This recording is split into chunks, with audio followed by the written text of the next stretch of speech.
Wakil Ketua Umum Barajp, Walman Siagian. Bang Walman, dengan Tifal di sini apa kabar, Bang?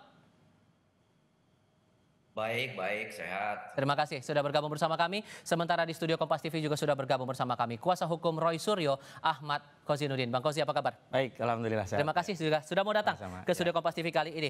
Bang Walman, saya mau tahu dulu karena kan alasan terakhir kali disampaikan pas pertama kali absen, Bang Silvester tidak hadir di sidang karena nyeri dada. Dan sekarang absen lagi karena sakit. Apakah Bang Walman pribadi atau mungkin dari teman-temannya Bang Silvester sudah sempat komunikasi dengan Bang Silvester kondisinya sakit apa sekarang gitu? Untuk terakhir kita tidak tahu kondisi terakhir Bang Silvester ya. Tapi komunikasi terakhir gimana? Atau kapan terakhir waktu itu? Ada sekitar 1 hari yang lewat lah ya. Oke, kalau kemudian ini kan sudah dinyatakan gugur oleh pihak pengadilan atas peninjauan kembalinya. Ada kesan juga bahwa ini seperti pembiaran atau apa ya istilahnya itu tidak mengindahkan proses peradilan sementara yang mengajukan PK adalah Bang Silvester. Gimana ngerespon itu? Sebenarnya kalau kita pikir Pak JK sendiri pun sebenarnya kan menyerahkan ini dalam rangka proses penegakan hukum. Kan begitu. Kan Pak JK sebagai pelapornya. Kan begitu. Nah kalau kita tilik persoalan ini kan persoalan 2017 pada saat acara demo ya. Pernyataan-pernyataan yang dianggap mencemarkan nama baik Pak JK itu kejadian 2017. Jadi kalau korbannya yang kita anggap korban dalam hal ini sendiri pun Pak JK menyerahkan proses ini ke proses hukum. Saya pikir kita terlalu habis energi juga mengurus persoalan Silvester yang bukan koruptor, yang bukan melakukan tindak pidana kejahatan yang merugikan negara atau merugikan orang banyak. Ini kan kasusnya pencemaran nama baik, kan begitu. Oke. Jadi kalau berlebihan juga sebenarnya kita mengurus soal Silvester, soal negeri ini kan bukan soal Silvester saja sebenarnya. Oke. Gitu loh. Oke. Dipandang berlebihan kalau menurut Bang Walman. Kalau menurut Anda gimana? Tidak ada ya dalam proses penegakan hukum dianggap berlebihan kecuali apa yang dilakukan itu melanggar norma hukum itu baru berlebihan.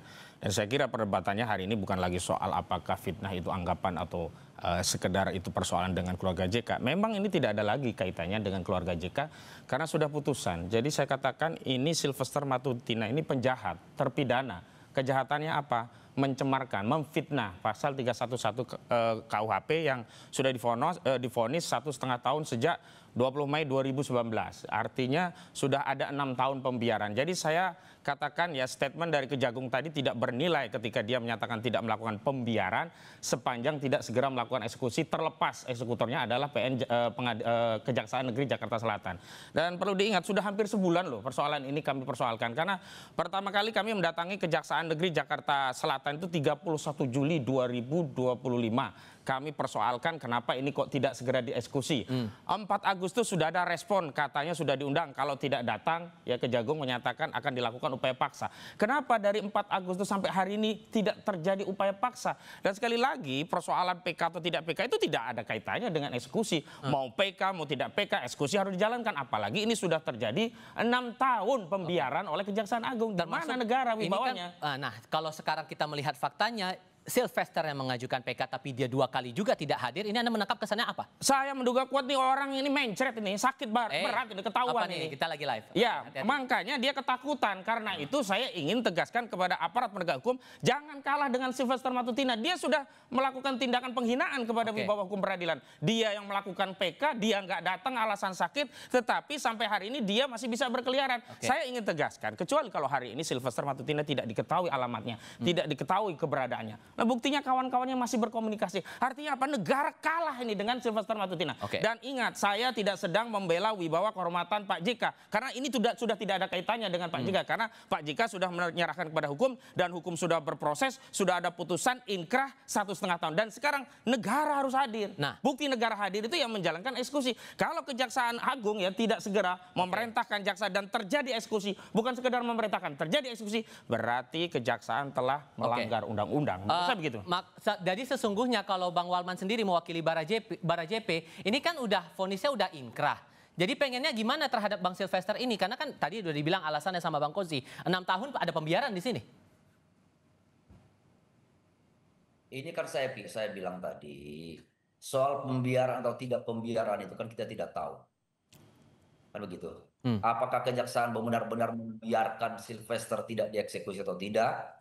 Atau ada pertimbangan lain atau kita tidak tahu juga. Satu hal lagi, soal saya ulang lagi. Soal Sylvester 331 itu.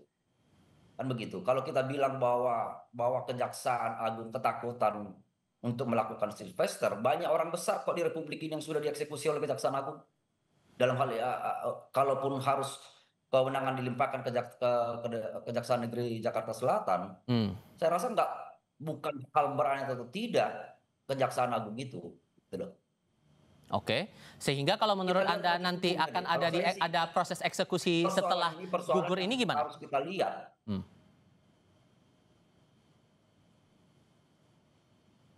Bang Walman? Kalau kita lihat, kalau kita nyatakan Kejaksaan Agung bukan pembiaran, gitu, kan begitu. Ada apa dengan Sylvester?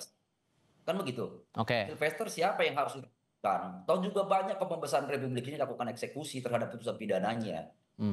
Kan begitu. Pasti ada pertimbangan-pertimbangan lain. Oke. Gitu. Sehingga, sorry saya potong. Sehingga kalau menurut Anda, ini kan udah gugur nih dianggap oleh pihak Hakim PK.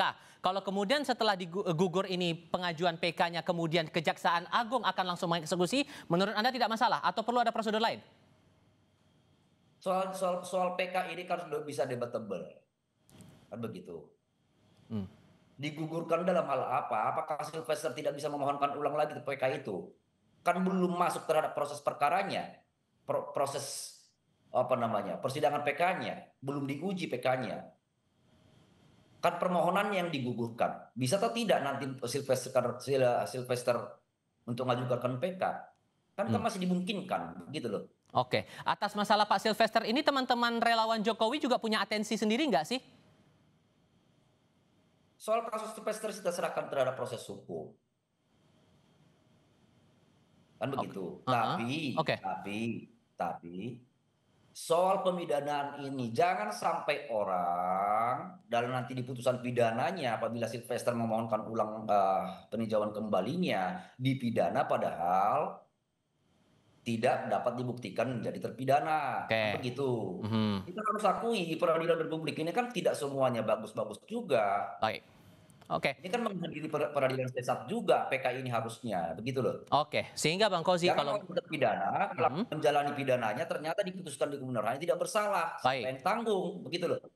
Bang Kozi kalau menurut Anda ini kan kalau sudah disebutkan hakim ini gugur karena 2 kali tidak hadir, sehingga sebetulnya Sylvester ini bisa langsung dieksekusi. Harusnya sejak sebelum PK pun dieksekusi, nggak perlu nunggu gugur atau tidak gugur, ada PK atau tidak PK. Dan pembela Sylvester itu kan cari dalih membuat masyarakat itu menjadi tidak tahu tentang hukum dan seolah-olah hukum itu tidak bisa dimengerti oleh masyarakat awam sehingga berputar-putar di seputaran PK seolah-olah nanti kalau PK-nya dikabulkan kan berarti tidak bisa dieksekusi, berarti salahnya enggak, ini putusan sudah inkrah. Nggak bisa lagi kita pakai presumption of innocent. Sudah bersalah, sudah judex juris, kasasi Mahkamah Agung. Apalagi yang harus dilakukan gitu loh. Jangan sampai wibawa negara itu hilang, kalah kejaksaan hanya karena seorang Sylvester Matutina. Kalau dikatakan Sylvester Matutina bukan orang besar, justru berarti ada orang besar di balik Sylvester Matutina. Apa urusannya untuk mengeksekusi Sylvester Matutina? Kuasa hukumnya bukan yang membela, tetapi ada masalah. Ini yang teriak-teriak Bara JP misalnya, kemudian Joman, kemudian ada kelompok-kelompok pro Jokowi lainnya. Ini mengkonfirmasi memang di balik Sylvester Matutina selama ini tidak dieksekusi,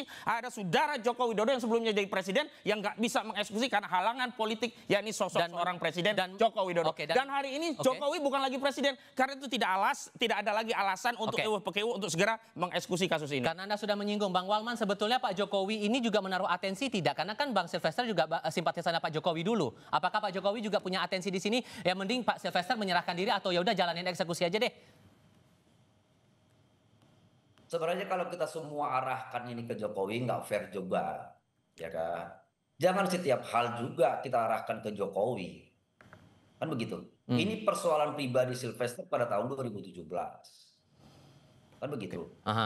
Jadi kalau setiap hal kita arahkan Jokowi, termasuk Bang Hojin ini nanti juga masuk angin menyalahkan Jokowi juga, nggak fair-fair juga. Perlu diingat satu hal dalam hal pemidanaan itu. Kalau kita masih ingat kasusnya Sengon dan Karta itu kan dinyatakan terpidana, dihukum penjara bertahun-tahun, di kemudian hari kan ternyata tidak melakukan perbuatan pidana. Oke. Kan begitu. Oke. Sehingga kalau menurut Anda, Bang Kozi, lebih baik nunggu kejaksaan eksekusi Sylvester atau Sylvesternya menyerahkan diri? Ya eksekusi kejaksaan lah. Kalau Sylvester mau lari dia mau menghindari hukum, siapa yang mau dipenjara? Apalagi 1,5 tahun. Oke. Dia masih ingin menikmati hidup dengan bermewah-mewahan, dengan mobilnya yang keren begitu. Baik. Tapi persoalannya negara di mana? Oke. Apakah negara akan kehilangan kewibawaan hanya karena seorang Sylvester Matutina? Kalau memang tidak ada Jokowi di balik Sylvester Matutina, sebaiknya segera dieksekusi. Sepanjang tidak segera dieksekusi, maka asumsi publik menjadi keyakinan Oke. di balik ini ada orang besar, dan orang besar tersebut adalah saudara Joko Widodo. Sudah kami tangkap poinnya di situ. Bang Kozi, terima kasih sudah datang. Bang sama-sama. Walman, terima kasih sudah bergabung dalam diskusi kami kali ini. Selamat sore semua. Selamat sore. Ya.